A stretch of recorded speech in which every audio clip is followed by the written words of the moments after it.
Well, hi everybody, this is Steve, D9 Games. Wanted to put out a video and not to start over, but maybe do a halftime video. So we've been doing videos for a little over a year. I know one of the first ones was why play Enlightened, and I kind of gave you my take, what Jim Murphy and myself, our mission statements and why we designed the Enlightened system. So I figured it'd be a nice time to do a halftime show where I talk about why play Enlightened again, or why play Enlightened 2. So one of the first things that's on my mind regarding this is, were we ever of the mindset of trying to please everyone? No, never. This is just our take, some of the favorite things that we have in TTRPG and role-playing games. And what's been amazing about working with Jim Murphy is he's got a completely different take than me. So with both of us working together, I've fell in love with some of the mechanics that he's always loved, and I think he's enjoying some of the things that I've always loved about the game. And we both started, as you might know already, back in the 70s and early 80s.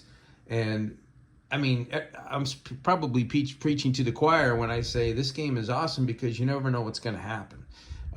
But at the same time, because you could always go watch a movie that you've never seen before, but at the same time, you're like, well, who wrote this movie? What's their ulterior motive? What kind of quirks and fetishes do they have that I'm going to have to sit through and watch this movie? So with this game, it's always been one of my passions and missions. If I had, 3 or 4 main missions, this would be one of them, is to create something that you could custom design around your own friends and your own players. So like for me, I always wanted to run this as clean and straightforward as possible as far as storyline. I didn't want to burden anybody with any of my fears or any of my weird quirks or passions. So it's like, let's just create something that you could absolutely custom design as you go with what's best for you and your friends, if that makes sense. So as opposed to like doing a pre-printed module where you kind of have to vet the module, read it first and go, nah, I don't want this and this in my game. I want this in my game. And then you kind of have to rewrite the damn module every time, which is what we end up doing anyway when we homebrew and reskin and all these things you hear. But bottom line, point number one, this is definitely not to please everybody, but it's what we both enjoy. And being so diverse between the two of us, we thought that this would make some home runs and some base hits with a lot of people in the TTRPG community. So bottom line is, with this first point, is we're excited to see the results of what I like to call fearless creativity. So we just jumped off the deep end, no fear. Let's be as creative as we can possibly be. One of the things that helps with this is something that we call progressive complexity, where when you start with new people, you'll give them a set of dice. Here's 2 D9s, or D10s, we call them D9s, but here's 2 D9s, and you roll, and it's a bell curve, so 9's going to be, I don't know, something like a 15-16% chance of rolling the 9. So rolling above it isn't too hard, maybe rolling below it, but then you can get some very rare 0-0s and 9-9s. But bottom line is, it's simple at first. You're a fighter, you get ease when you're in melee. You're a scout, you get ease when you're at range. You're a mage, you get ease when you're casting, and at the same time, you don't get the ease if you're outside of your lane, but we want to encourage that as well. So simple at first, simple character sheet. You roll 2 dice. If you beat your target, you succeed. And then as you have more sessions under your belt, we don't really call it leveling up, but as you level up or as you gain points of progression, you start to add complexity to your game. So it's simple at first, it gets complex later, and some of the tactical battle complexities we both enjoy, and I know Jim's a big fan of that, will get more complex as you have more sessions under your belt. So that's the first thing. It's a limitless system, so we really wanted this to be limitless. So what we decided to do is anytime you roll a double 9, or what we call an enlightenment, you're gonna custom design your own talent based on what you did. So you kind of have to earn it. It's not just gonna be, all right, you're level 4, here's a choice of things you can do. Oh, cool, I wanna be able to, blah, blah, blah. This game is, you have to earn it. You have to be failing at this talent first before you roll the 9-9. You enlighten, you get this light bulb moment where you go, wow, now I can do this with ease in the future. So pretty simple. I don't think any other system has this custom, because it's hard to corral and tame a custom game. It's just going to be limitless. It's going to get complex for the game master to design around it. But what we're finding out with several years of play now is that it's much easier than you might think. So you pretty much give the characters the excitement, the players, the excitement of being able to create these custom things, and then the GM just creates around it and gives them situations that they might be able to use those skills, and they can get as wild as they want with the creatures and the foes, because they know that the players are going to be super powerful. So it's kind of a nuclear reaction of complexity as you play on, but no restraints.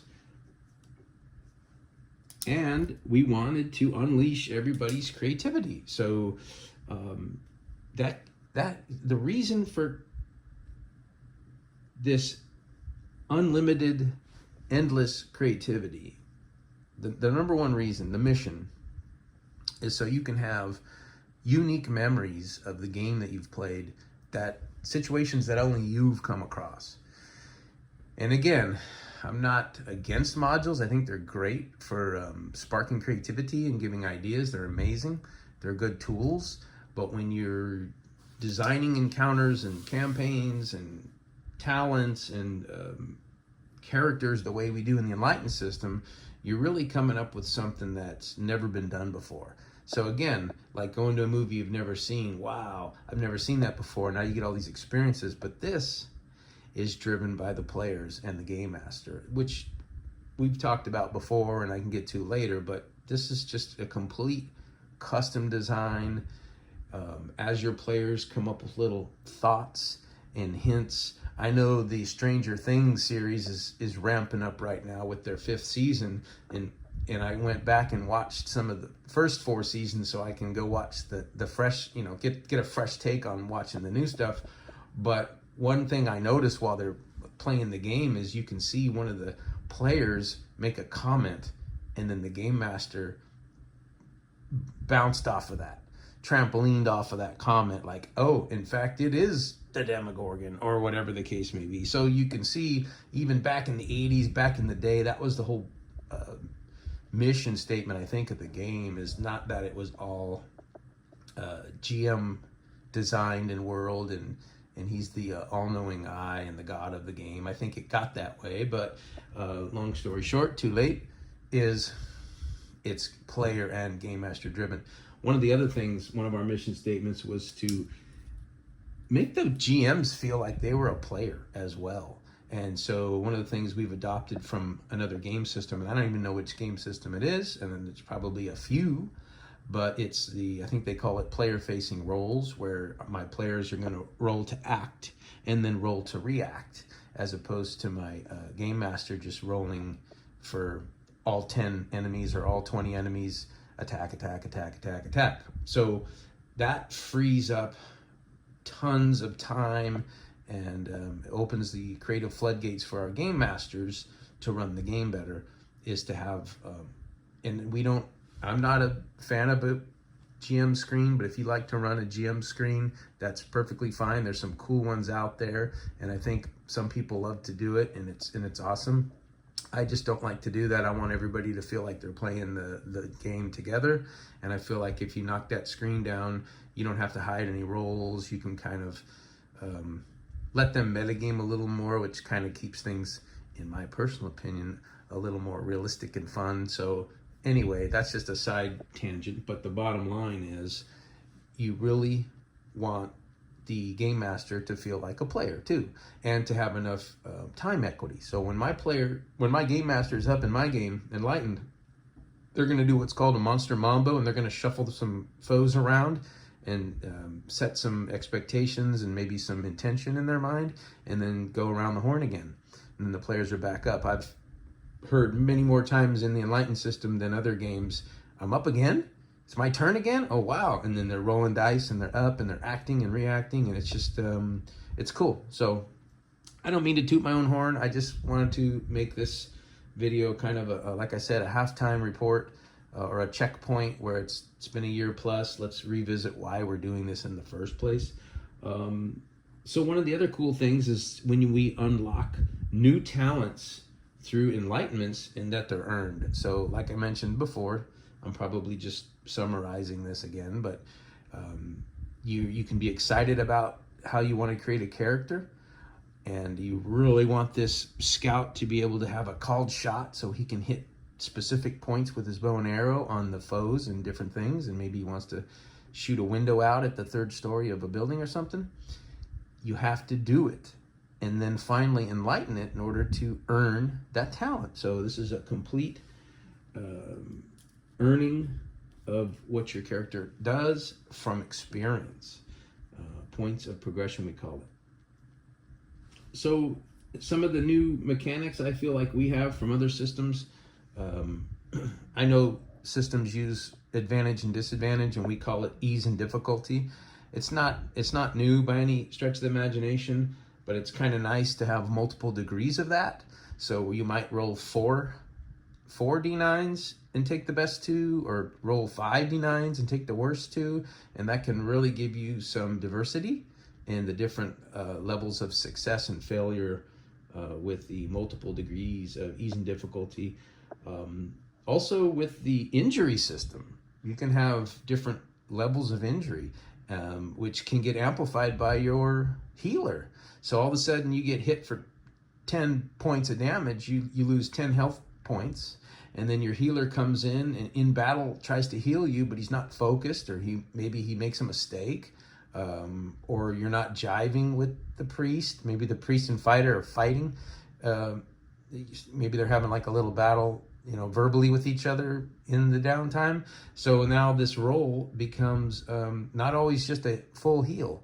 Some of the heal happens now, some of the heal happens at a long rest, and some of it is season.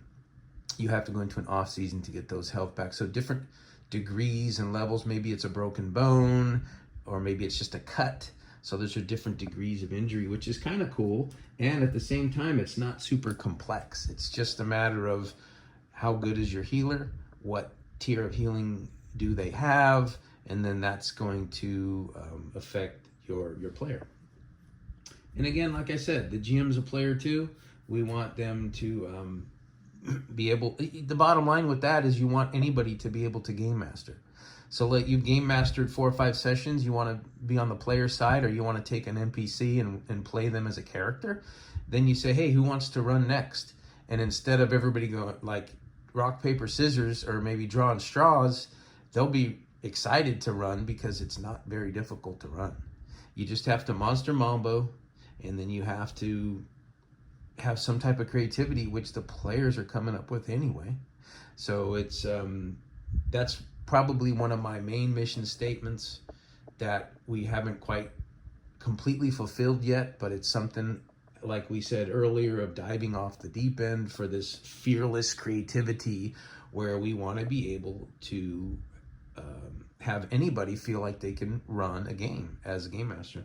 So that's definitely one of our mission statements. We got a lot of new mechanics, which is kind of cool too. You want to add something new, right? You don't want to just reinvent the wheel. So we have one of our mechanics for our healers is test of faith. It gives them a side roll. If they succeed, they can act a tier higher, which is kind of cool. Strive, you can ditch 1 health point and take a degree of ease on something you want to do, as if you're just digging deep and going for some extra gumption and boom, getting something done. Focus spell for our mages. The mage can say, I'm going to pass my turn so I can really dig deep on this spell and maybe gain some range or some AoE because they really need it. and protect me, please, because I'm going to be focusing on this, concentrating, whatever. Divine Commune, where our, I think it's the druid or one of our priest tier 2s can say, you know what, I really need this right now, so I'm going to roll to ask my God or my divine inspiration if they can give me a tip or a hint or help me out in the situation, because this is getting dire. And that's one of the things in Enlightened as well, is we promote mobs and heavy battles and non-balanced battles. So you can go into a battle that's just a cakewalk, and then another one is like, we gotta run. So there's just no balance at all, which has been amazing. We really feel like we're swimming in the deep end with the lack of balance, but that gives this thing some realism. Death is real. You go down in this game, you've got till you're up next round before you're making a death save against your physical stat.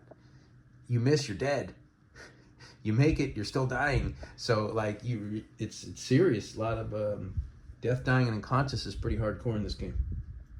Charm the GM, one of my favorites. We call it the BS the GM, where the bard can go, hey, what if I run around, climb up this tower, and I know there's something to swing on, so I can jump over to the other tower. Yeah, right. Why don't you go ahead and roll me a BS the GM roll, and then they make it. Okay, it's there. And I like to think of that as the Patrick Rothfuss back in the Acquisitions Incorporated videos. That's one of the things that he would always get his way, but he didn't have to roll for it. I just think the GM liked him. So anyway, we actually have it as a mechanic. It's cool. We like it. BS or charm the GM. And one of the other missions I always wanted to do, and this is just a side mechanic, it's not really anything, mission statement wise, is, yes, we want to keep this simple. Yes, we want to also offer complexity as you grow in the game. So that was one of the main missions. But to make time a factor, has definitely been one of our things. So what we do is when you hit 1,000 points of progression, you start to roll the adventuring life meter rolls to see if this adventuring life is just beating the crap out of you, or if you're able to sustain. And of course, different races will roll with different degrees of ease or difficulty for that roll. And so we've added some kind of importance to time. And then, in combat and in different encounters, we use timer die too, which is something I know real popular with Runehammer. He does the timer die, and I picked that up from him, and I appreciate it. Thanks, Hank Rune, for a nail. So timer die, keeping it simple, progressive complexity. And that's really all I have. A little bit jumbled, and that's my style, I suppose, because I want to get it all out there. But those are the mission statements for our game. We want anybody to be able to play. We want it to be simple. We want it to gain complexity as you grow. We want you to earn your talents. We want the GM to feel like they're part of the game, and there's some flow, and you can really knock off, several encounters in a couple hours. This is 2025. I assume people don't want to sit at your game for 6, 7, 8 hours at a time. It can be fun to do that, but we want to feel like they're getting some action out of it. So that's pretty much it, unless I start pulling stuff out of thin air. I'm going to leave it at that. Why play Enlightened 2? Because it's fun, because we're constantly adding value to it, we feel. And if you guys have any questions, it's always nice to get your emails. I get those all the time. I appreciate it. Also comments in the comment section, emails, whatever the case may be, and we'll revisit. Maybe we'll do a Why Play Enlightened 3 in a year or 6 months or something. But until next time, peace.